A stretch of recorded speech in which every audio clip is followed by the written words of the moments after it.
right? We live in a time when, at least in the Jewish community, a number of our younger generation are much more traditional than their parents. And we have had a couple of weddings here where the observance of having the men and the women separate, and the men doing one thing and the women doing another. We've had a couple of weddings here already, just in this past year, where that happened, where that was done. So don't make any assumptions. There are people in the traditional community that are doing untraditional things. There are people in the Reform and Conservative community that are doing very traditional things. One resource that I would say would be good for you as well as for your clients is a book by Anita Diamant, D-I-A-M-A-N-T. Some of you may know her as the author of The Red Tent, but she started out as a journalist and not as a novelist, and she wrote a wonderful book called The New Jewish Wedding. Don't let them get it out of a library because there's updated editions. What I like about that book is that what Anita Diamant does in that book is she's not denominational, and she gives the couple the broad range of possibilities from which they can then choose and work with their clergy and work with you on deciding what to do with their wedding. So if they're looking for a book, that's the one that I recommend to people, right? Yes. Yes. Okay. Exactly right. That's so that's the book that I would recommend. You do have to have some semblance of the reading of the ketubah, so you're going to want to make sure the ketubah's out. So separate rooms, right? Here's what you need. What you definitely want, some separate places, Eileen said, right, to sign the ketubah. Now, the bedekin doesn't mean they're put on a deck, right? It's a Hebrew word that means inspection, right? It has nothing to do with a deck. It has to do with inspection. And that comes from Jacob being snookered, all right, and getting Leah before he got Rachel. Since then, the guys in Judaism have always insisted on taking a look, right? Not seeing the bride right before the wedding is not a Jewish thing, although some people choose to do that. So you do want some kind of separate space where the ketubah can be signed, all right, and this ceremony of the bedek and the inspection can take place, which includes a little, some blessings and some prayers and stuff like that, and then putting the veil down on the bride if she's wearing one. All right, which not everybody does. If the groom's wearing a veil, we put it down at that time as well. How many of you had like that? Not yet, right? Wait, it'll come. Don't hold your breath, it'll happen. And all right, then, of course, wherever the wedding itself is taking place, in the synagogue, whatever, where it's taking place, and then, let me back up half a step. If it's the traditional scenario where you have the men and women, Eileen has explained that to you, after the ceremony, there is a custom called yichud. Okay, yichud means oneness, and from a point of view of Jewish law, we've done the exchange of property, the ring. We did the document, right, the ketubah, but we have to have the presumption of them having cohabitated, which means having sex, right? If anybody doesn't understand that, I'll send you back to mama. And so in order to do that, there's a custom that the bride and groom have some alone time in a room, bread, wine. There's a custom that brides and grooms fast right before their wedding. So there's a little wine, a little drink, a little bread in there, and the bride and groom get time together alone. The practical value of that these days is that it really gives them a chance to spend a few minutes together because, as you know better than I do, they ain't going to see each other for the rest of the evening.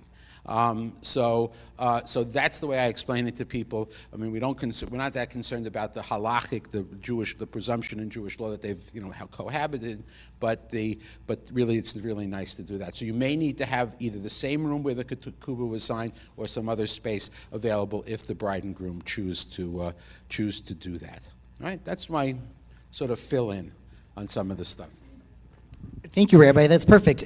Any specific questions for Rabbi Danker? Yes. About anything. Hi, Rabbi. Rabbi was my rabbi for my wedding, so thank you so much. And I remember the rings couldn't be diamond under the ketubah, so I was wondering if you could elaborate on that. Under the chuppah, yeah. No, that's fine. Under the chuppah, which I didn't mention, the chuppah is also very common and considered required by many people, but that's also customary. Traditionally in the Jewish wedding, when the ring that the bride gets has to be of one metal, gold, silver, whatever it is, not have any diamonds, not have any gemstones in it, and not have any breaks in it. So because the requirement is that the ring have a specific value. Gemstones can be argued about what the value is. Specific weight of precious metal you can't argue about. And so the tradition in Jewish law is that the ring has to be one metal, not plated or anything like that, and not have any stones in it. Whether the couple wants to observe that, if the gal is giving the guy a ring as well, they may or may not want to observe that. And again, in terms of specific requirements, questions about that, I would again refer that back to the clergy who's officiating. Right? But very common that people get an inexpensive ring for the ceremony if they intend to wear something with diamonds in it or something as their wedding band. Thank you, Rabbi. Anyone else have any specific questions for the Rabbi? Hi, I'm Sandy. I have two questions. I heard a male behind me walking out saying, now it's time for the bachelor party. So I was wondering if Jewish males have traditional bachelor parties, number one. And number two, in some religions, the couple has to meet with their religious leader prior to the ceremony, a couple weeks or sometimes months, to get some counseling. Do you do that in your religion? There is, yes, the answer is Jews do have bachelor parties. I mean, that's an American custom, all right? What exactly they do at those bachelor parties is a whole other question, but the answer is yes, they do, and, the particular entertainment, but that's an American thing. That's not a, that's not a Jewish or a Christian or a Muslim thing. That's an American thing. Obviously, the couple is going to need to meet with the clergy prior to the wedding, right? As you saw, or as you should have picked up by now, in a Jewish wedding, the hardcore requirements are very few. And a lot of it, the rest of it is optional. How much of an explanation does the rabbi give at each part of the wedding? Some couples, instead of having the rabbi talk about the explaining as you go along, will print a little booklet. And if you haven't seen them, we can call my office. We have some that we've had at weddings over the years. They'll print a little booklet. So yes, they're going to need to meet. First of all, hopefully the rabbi knows who they are. But there are so many options in the wedding, the way we do weddings these days, that the rabbi or the cantor really needs to talk it through with them so that the wedding comes out, so that the under the chuppah part of the wedding comes out the same way the rest of it does, which is what you guys are concerned with. So yes, now how much counseling takes place? We don't have a requirement like pre-Cana or anything like that. But we do have, but some rabbis do require some kind of discussion. I don't personally, but I meet with a couple enough, that if I think there's an issue, I'll flag it, and deal with it that way. There are some other rabbis that require that you do some forms and fill out some stuff and go through some processes, but that's going to be the individual rabbi's choice. It's not required in Judaism. In fact, in Jewish tradition, a rabbi is really not allowed to refuse to do a wedding unless there's some impediment in Jewish law, some impediment in civil law, right, which is also an issue. Right, you can't do that. I mean, we get old people. My great aunt Bertha, Aleh Shalom, peace be upon her, wanted me to marry her to her boyfriend at the time, but they didn't want to record it legally because they didn't want to screw up their Social Security. All right, so you're not allowed to do that. So other than violating civil law or violating Jewish law and tradition, or really believing that the people don't know what they're doing. Right? Other than that, you're really not allowed to not officiate. You knew what you were doing. And I have had those situations. I've had those situations. Not often, thank God. But, one situation which was clearly abusive, and I convinced them to go to a psychologist who I know is a marriage counselor, and that broke up the relationship, which was fine. Another case where I didn't think the people knew what they were doing, where they were not sane, literally not sane enough to know what they were doing. They had met each other in the hospital. It was not great. I know it's different for each congregation, but 2011, how does the typical, I know you're not typical, but the average Reform rabbi handle either converts or mixed religious weddings inside of a synagogue? Converts is not an issue. Somebody's converted to Judaism, they're Jewish, period, end of discussion. Whether who will recognize that conversion is a different issue within the movement, but that's not what the. As far as intermarriages goes, that's going to depend on each rabbi, each cantor, and each congregation as to how they approach that. Some rabbis in the Reform movement, some rabbis officiate at intermarriages. Some rabbis and cantors do, some don't. And some do with certain restrictions.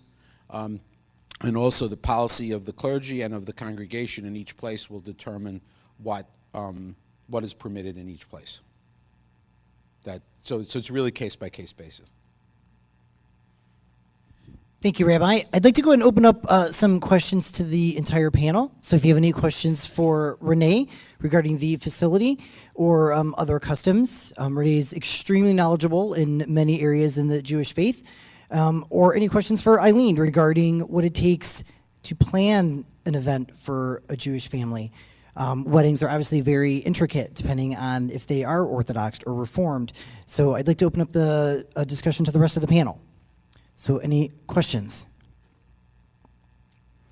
While you're thinking of questions, Shannon, do you have a question? There was a smaller temple over here to the right. Over here. Renee, are they used for different reasons? Not necessarily used for different reasons. We have, this is our main sanctuary over here where we just were at, and I'm going to take you over to our chapel, which is a smaller chapel. It accommodates 100 people, so we've actually done weddings in both worship spaces. It really just depends on the number of guests that you have, but both worship spaces can be used for a wedding. Thank you. All right, thank you, Shannon. Anyone else have any questions for the panel? I have a question. I wanted to know, and Eileen, this might be a great question for you. Have you ever been asked to plan a bachelorette party for a Jewish bride or a bachelor party for a Jewish gentleman?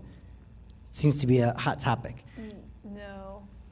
Okay. I mean, I've done luncheons for the girls, but not a bachelor party. Okay. All right, very good. But I don't think we touched on either. Some weddings, a lot of Jewish weddings are on Sunday through the summer because you cannot get married on the Sabbath. Why don't you elaborate on that a little bit more? So, no, go ahead. As you've already figured out, a wedding, as I said, do you mind if I sit? It's been a long day. A wedding is a business arrangement. You know, the ketubah is actually, in terms of its text, it actually serves as a prenuptial agreement, is what it used to do in the old world, and therefore weddings cannot take place on the Sabbath or on holidays, and so most rabbis will not officiate till around sundown or after sundown on a Saturday night. So if you're planning for a Saturday night, especially during daylight savings time of blessed memory, since we just lost it. So check, and make sure. And again, different rabbis will have different different rules. Very traditional rabbis will not leave their home or their synagogue until after the Sabbath if the wedding is at a hotel, and so you might have to leave time for that too. So again, the best thing to do is going to check. So therefore, a lot of weddings take place, as Eileen said, a lot of Jewish weddings take place on Sundays, particularly in the summertime. There's a couple of blackout periods on the Jewish calendar that are observed differently depending on who the officiant is. So you need to check with that too. So before you absolutely nail down the date, have the couple talk to their rabbi.